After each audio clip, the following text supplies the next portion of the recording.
आज 7वें चरण का मतदान है। यूपी की 13 लोकसभा सीटों पर आज वोट डाले जा रहे हैं। इस मौके पर हमारे साथ बातचीत करने के लिए मौजूद हैं संत कबीर नगर के जिला प्रभारी अजय सिंह। हम उनसे जानेंगे कि इस मौके पर किन मुद्दों पे वोटिंग हो रही है और ये क्या सोचते हैं। सर, पहले तो आज अंतिम चरण का मतदान है लोकसभा चुनाव 2024 की अगर बात करें तो आपको क्या लगता है कि भारतीय जनता पार्टी को इन 13 सीटों में से कितनी सीटें जीतने जा रही है?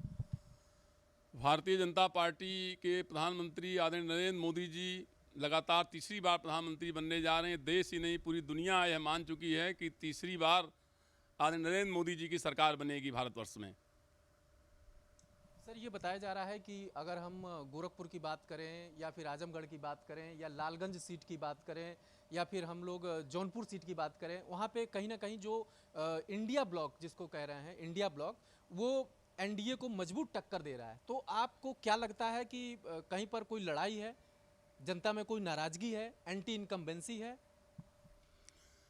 देखिए, कहीं कोई टक्कर नहीं है। इन लोग ग्रास रूट पे इन लोगों का जो है, ये इंडिया का जो गठबंधन है वो केवल कागज़ में गठबंधन है जो है। इससे पहले भी 2019 के भी चुनाव में भी आपने देखा होगा, बहुत लंबी लंबी बड़ी बड़ी बातें ये लोग करते थे और जब रिजल्ट आया, परिणाम आया, तो भारतीय जनता पार्टी उत्तर प्रदेश में 2/3 बहुमत से ज़्यादा सीटें जीतकर और भारत के प्रधानमंत्री नरेंद्र मोदी जी की सरकार बनाने में उत्तर प्रदेश का अहम रोल रहा। इसी प्रकार इस चुनाव में भी, 2024 के भी चुनाव में भी, भारतवर्ष की राजनीति में उत्तर प्रदेश कहा जाता है कि भारत के दिल्ली का रास्ता उत्तर प्रदेश से होकर के जाता है। और आप देखेंगे कि योगी जी के नेतृत्व में 80 की 80 सीटें भारतीय जनता पार्टी जीत करके और मोदी जी की तीसरी पारी बनाने में मील का पत्थर साबित होगा उत्तर प्रदेश का। बताया जाता है कि आपने लाखों पौधे लगाए और आपको ट्री मैन के नाम से जाना जाता है। तो कब से आप पौधे लगा रहे हैं, कहाँ से प्रेरणा मिली? अब वो कालखंड 1990 के आसपास का था, जब मैं ग्रेजुएशन कर रहा था। तो माता पिता की प्रेरणा और कुछ मित्रों का सहयोग था उसमें। उस समय जो है, आप जानते हैं कि जब कोई भी लड़का ग्रेजुएशन कर रहा होता है तो माँ बाप के ही उसमें रहता है। तो माँ बाप की प्रेरणा थी उस समय जो है, और मित्रों का सहयोग था। तो इस तरह जो है एक वृक्षारोपण करने का मन में ख्याल आया। फिर धीरे धीरे धीरे धीरे भारतीय जनता पार्टी संगठन का काम करते हुए, और संगठन में जो समय मिलता है या बचता है या उस तरह के पर्यावरण प्रेमी मिल जाते हैं संगठन में भी, तो हम लोग भी वृक्षारोपण का अपना काम पूरा करते हैं। तमाम अब देखा गया है कि जो समाजसेवी संस्थाएं होती हैं, एनजीओज होते हैं, वो तमाम पौधे लगाते हैं, लेकिन उन पौधों में से काफ़ी कम ऐसे पौधे होते हैं जो सर्वाइव करके बड़े हो पाते हैं। तो आप उन पौधों का रख रखाव किस तरीके से? अब देखिए, हम लोगों का प्रयास रहता है कि हम लोग वृक्षारोपण वहीं करें जहाँ पे पर्यावरण मित्र मिल जाएं, क्योंकि हर जगह जा करके एक बार वृक्षारोपण करने के बाद, मान लीजिए कि हम लोग मान लिए कैंची धाम में लगाए, बिहार के थावे माता में लगाए, विंध्याचल में लगाया हम लोगों ने, तो उतना दूर फिर दोबारा या तीसरी बार जा करके हम वृक्षारोपण का संरक्षण नहीं कर सकते।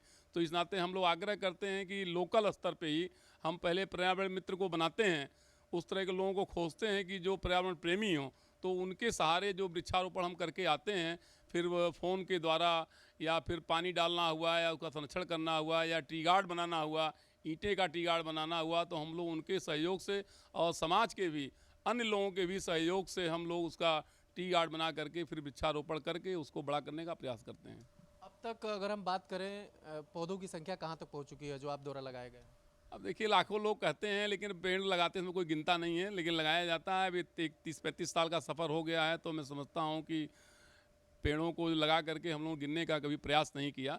लेकिन समाज के जागरूक लोग उसकी थोड़ा बहुत लगभग में करते हैं। लेकिन मेरा अपना मानना है कि पेड़ जितने ज़्यादा से ज़्यादा लगा पाए, प्रकृति ने आपको ये अवसर दिया है और ईश्वर की प्रेरणा है और माँ बाप की का आशीर्वाद है, तो मैं समझता हूँ जहाँ तक संभव हो सकेगा हम लोग समाज के लोगों को भी जोड़कर वृक्षारोपण करते रहेंगे। देखा जा रहा है कि मौसम में लगातार बदलाव हो रहा है। सर्दियों में सर्दी ज़्यादा पड़ती है, गर्मियों में गर्मी ज़्यादा पड़ रही है, कहीं पर बारिश ज़्यादा हो रही है, बाढ़ आ जा रहा है, कहीं पर सूखा पड़ जा रहा है। तो ऐसे में पौधों की भूमिका बड़ी हो जाती है। तो आप जनता को किस तरीके की अपील करना चाहेंगे ताकि इस आंदोलन से, वृक्षारोपण आंदोलन से जनता जुड़ सके? अब देखिए, हम लोगों का प्रयास रहता है कि हम लोग चाहते भी हैं समाज के लोग भी जुड़ें। जैसे अभी आपने देखा होगा कि आज़ाद भारत में अब तक जितने भी मुख्यमंत्री हुए, लेकिन जिस तरह का प्रयास परम पूज्य योगी आदित्यनाथ जी महाराज ने किया गौ संरक्षण को लेकर के, लेकिन आपने देखा होगा, आप लोग तो पत्रकार पेशे से आते हैं, देखा होगा आप लोगों ने कि समाज के लोगों का जुड़ाव उनसे उस तरह का नहीं हो पाया। और आप देखिए कि प्रकृति जो काम कर रही है इसके जिम्मेदार हम सभी लोग खुद हैं। आपने ध्यान दिया होगा कि हम सारे लोग अब जो है गाय को ना पाल करके, गाय का संरक्षण ना करके जो है, अब हम लोग देखते होंगे आप बड़े घरों में या वैसे भी लोगों को कुत्ता पालते हुए कुत्ते के प्रति जो उनका प्रेम है, मैं नहीं कहता कि कुत्ते के प्रति प्रेम उनका गलत होना चाहिए, लेकिन मेरा अपना मानना है कि गाय हमारी जो है, जिनको हमने माता का दर्जा दिया हुआ है, तो हर भारतीय का एक नैतिक कर्तव्य होना चाहिए और एक जन आंदोलन बनना चाहिए कि जब भारतवर्ष में गाय सड़क पे घूम रही होती है तो हमारे भारतीय होने पर भी कहीं ना कहीं औचित्य और प्रश्न खड़ा होता है कि हम लोग समाज के जागरूक प्राणी हैं और हमारे रहते हुए भी गाय जो है इस तरह सड़कों पे घूम रही है। मुख्यमंत्री योगी जी के जन्मदिन पर भी आप पौधे लगाते हैं, तो इसके पीछे क्या कारण है और किस तरीके का जो है आपकी सोच है कि? देखिए, परम पूज्य योगी आदित्यनाथ जी महाराज पहले गोरख पीठाधीश्वर हैं, उसके बाद पूर्वी उत्तर प्रदेश के लोग उनको मुख्यमंत्री मानते हैं और पूरा देश और पूरे दुनिया में आज़ाद भारत में सबसे लोकप्रिय मुख्यमंत्री हैं। यह एक संयोग है या ईश्वर की कृपा है कि जो पर्यावरण दिवस का जो दिन है भारतवर्ष में, उसी दिन महाराज जी का भी जन्मदिन है। तो हम लोग जो है एक तरीके से पर्यावरण के दिन वृक्षारोपण करके उनको जन्मदिन का एक तरीके से अपनी तरफ से उनको उपहार देने का प्रयास करते हैं। दिल्ली के मुख्यमंत्री अरविंद केजरीवाल ने यूपी के सीएम बदलने की बात कही कुछ दिनों पहले। हालांकि राष्ट्रीय अध्यक्ष जेपी नड्डा ने कल एक इंटरव्यू में, एक सभा में ये कहा कि ऐसा कुछ नहीं है, सबसे लोकप्रिय मुख्यमंत्री हैं।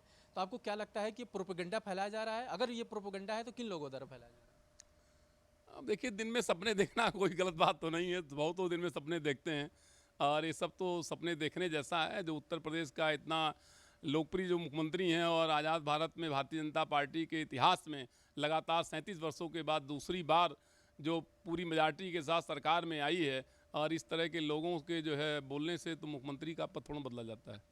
तो ये थे हमारे साथ संत कबीर नगर के जिला प्रभारी अजय सिंह, जो कह रहे हैं कि वृक्षारोपण का जो आंदोलन है वो समाज के बीच में पहुंचने की ज़रूरत है। आम युवाओं को, आम जनता को इससे जुड़ने की ज़रूरत है ताकि आने वाली पीढ़ी को एक सुरक्षित भविष्य दिया जा सके। कैमरा पर्सन शुभंकर के साथ मैं जयप्रकाश पाठक, कशिश न्यूज़, लखनऊ।